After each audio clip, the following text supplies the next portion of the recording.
Great. Let's remotely thank Ben for a great talk.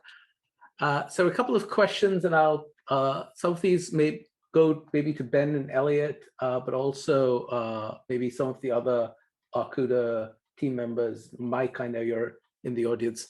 So we've got a question from Brad, which was, are there other cases of client-side operations that should be moved over to server-side, that you would want to move over to server-side? Maybe this is a question more from Mike and any of the other Arkouda developers. Yeah, so what we do, we extensively profile our users, and we have a list of potential things that we want to go faster. But we engage in the whole spectrum of optimization, which is we utilize already existing Python, and server-side operations to implement things all the way to the point where, like Ben did, implement the set operations. There's probably room for improvement in algorithmic approaches. But other operations in the server, we have a few. Most of them are really hard. They're gonna need algorithmic improvements.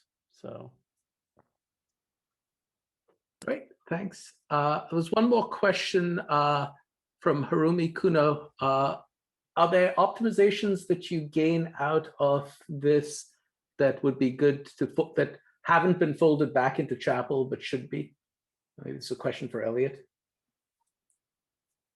So I don't know that there's anything like in these optimizations to fold back into Chapel. I think the primary point of this work is taking purely client-side operations and transforming them to server ones. And so in some sense, it's really just using more Chapel.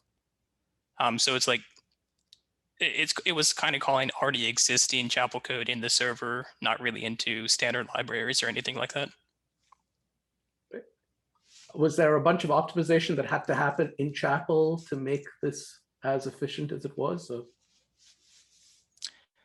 I don't think there was a ton. So I mean, Ben talked about a couple of the things that led to the optimization. So one was reducing from kind of 10 server calls down to 1, which kind of reduces the amount of latency that you have from going from client to server. And the other thing that using pure Chapel enabled was reducing the number of temporary arrays that are created. So Arkouda will tend to create temporary arrays and then return a reference to them. So we have a lot of extra kind of memory sloshing from that. And using Chapel directly, you're able to eliminate some of that.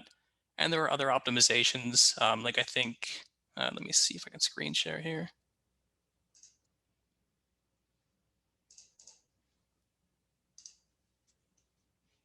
So on his slide, that was comparing the Chapel versus Python code. You can see things like in the Python code, it was just calling unique before, and now we're calling unique sort with this false parameter, which allows it to skip some operations that aren't needed for intersection, but that are kind of done more generally in the unique case. And so it's those sorts of things, like because we're doing this all in Chapel and we're not doing general purpose operations anymore, we can kind of optimize what we're doing for this specific thing that we need now. Right. Great. So let's thank Ben again.